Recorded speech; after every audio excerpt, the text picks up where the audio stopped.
Bonjour, bonsoir, à chacun de prendre ce qu'il veut. Si tu veux, tu prends le bonjour, tu veux, tu prends le bonsoir, peu importe. Je suis Aimable Mitou, coach employé en gestion de carrière, qui a pour mission principale l'accompagnement des jeunes et des demandeurs d'emploi pour l'insertion professionnelle. Alors, durant un de mes coachings, j'ai reçu des jeunes parce qu'il m'arrive de faire des coachings groupés.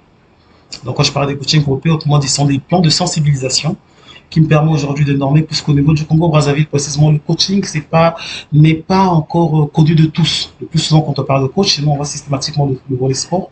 Mais aujourd'hui, avec la mondialisation, avec les avancées dans plusieurs domaines, on peut avoir un coach qui peut nous accompagner pour une mission bel et bien précise. Alors, pour ce qui est de ma part, j'accompagne donc les jeunes demandeurs d'emploi à l'insertion professionnelle, à se positionner sur le marché de l'emploi, à bien rédiger le CV, à se préparer pour l'entretien d'embauche, ou encore à bien mettre sur pied un plan de gestion de carrière. Quand on parle de gestion de carrière, on voit systématiquement le volet développement des compétences. Alors, il m'a été demandé par plusieurs jeunes s'il était obligatoire d'être salarié. Parce que pour bon nombre se disent que le mieux serait de se lancer dans l'auto-emploi, autrement dit, d'entreprendre. Il n'y a pas d'obligation, que ce soit pour l'entrepreneuriat ou encore pour l'emploi salarié. Il n'y a pas d'obligation.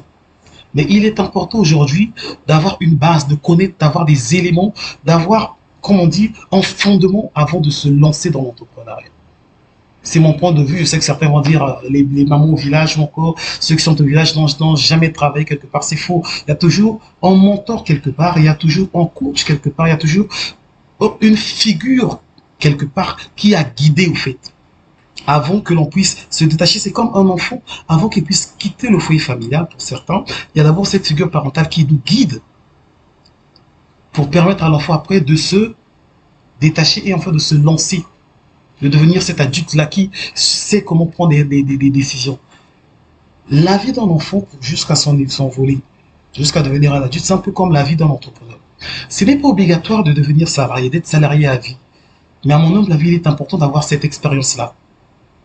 Parce que se lancer comme entrepreneur, c'est-à-dire que demain, vous serez appelé à gérer des salariés.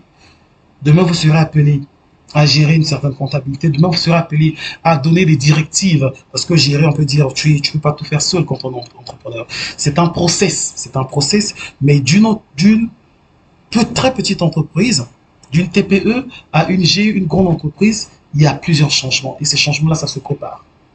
Il est donc pour nous important d'abord de cerner, d'avoir un pied, un pas dans le monde du salariat. Ce n'est pas obligatoire parce qu'aussi, d'autre part, l'offre sur le marché de l'emploi n'arrive pas à couvrir la demande.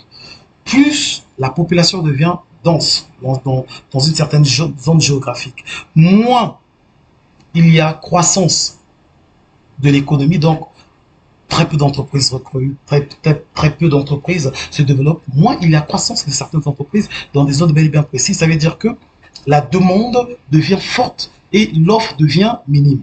Et quand la demande est forte, l'offre est minime, on surtout devant des cas de figure de sous-emploi, d'exploitation, d'emploi déguisé, et il y en a plusieurs éléments qui rentrent en ligne de compte. C'est une façon simplement de dire que l'entrepreneuriat aujourd'hui a sa place. Nous allons vers un monde où l'entrepreneuriat va dominer. Mais même si l'entrepreneuriat domine, l'emploi salarié va rester.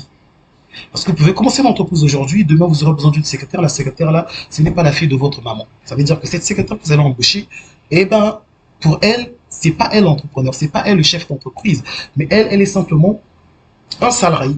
Donc pour elle, c'est l'emploi salarié. Peut-être que cette dernière, au bout de 5, 10, 15 ans, va se décider aujourd'hui, va se décider d'entreprendre. Mais là, c'est une autre paire de manches. Je viens de dire que non, vous allez embaucher une secrétaire, après demain c'est un gardien, après demain c'est peut-être un coursier, peu importe l'entreprise. Mais pour ces derniers, pour ce personnel, c'est l'emploi salarié, c'est un contrat de travail, avec des normes, avec des directives, avec des différents textes et lois qui régissent. Ce personnel-là, ce n'est pas les enfants de ton village ou de ta circonscription que tu vas prendre pour déposer et dire le travail pour moi c'est pour l'amour du pays, c'est pour l'amour de ma personne. Non. Donc l'emploi salarié aura toujours sa place. Vous allez commencer avec l'emploi salarié. Quand vous pouvez commencer directement avec l'entrepreneuriat, tout est possible. J'aime bien cette phrase qui dit tout chemin mène à Rome. Donc tout dépend tout simplement, mais tout en sachant que si je commence directement avec l'entrepreneuriat, ben, c'est très bien parce que derrière, il y a quand même ce véhicule d'esprit de créativité, l'audace qui est là. On a quand même développé ces compétences folles qui nous permettent de se lancer de fois à vue, de façon même formation. Se lancer sans formation ne veut pas dire que, bon voilà, je vais forcément échouer. Mais l'entrepreneuriat a ses revers de la médaille.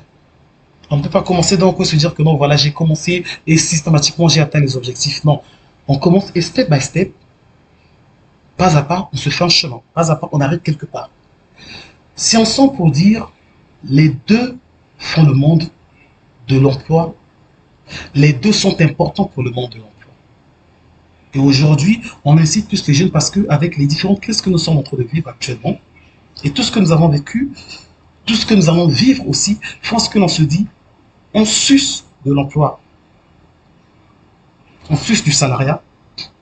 Il est important d'avoir des bases sur l'entrepreneuriat. Mais avoir des bases sur l'entrepreneuriat ne veut pas dire forcément que l'on doit être entrepreneur.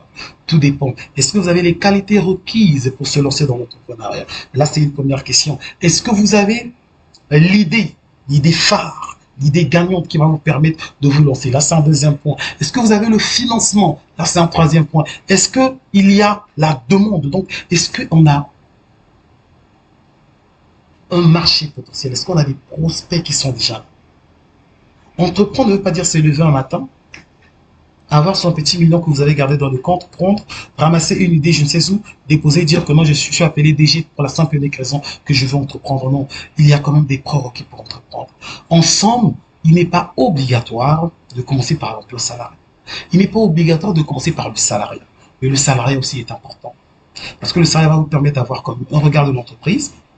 Ça peut aussi vous permettre de faire des économies. Là encore, c'est une autre paire de manches.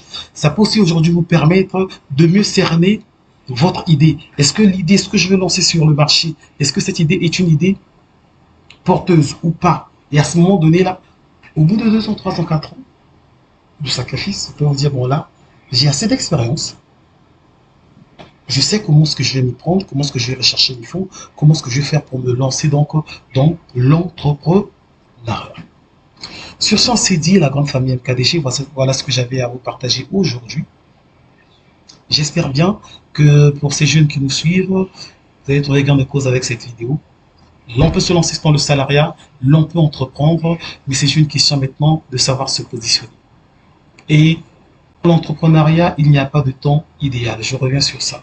Il n'y a pas de temps idéal. Donc, si vous avez l'idée, vous avez tous les critères. Nous allons revenir prochainement avec une vidéo. Nous allons parler rien que des critères, des qualités dans l'entrepreneur. Ce qu'il faut développer afin de se lancer sur ce chemin qui est un chemin très complexe. On n'a qu'à se dire la vérité.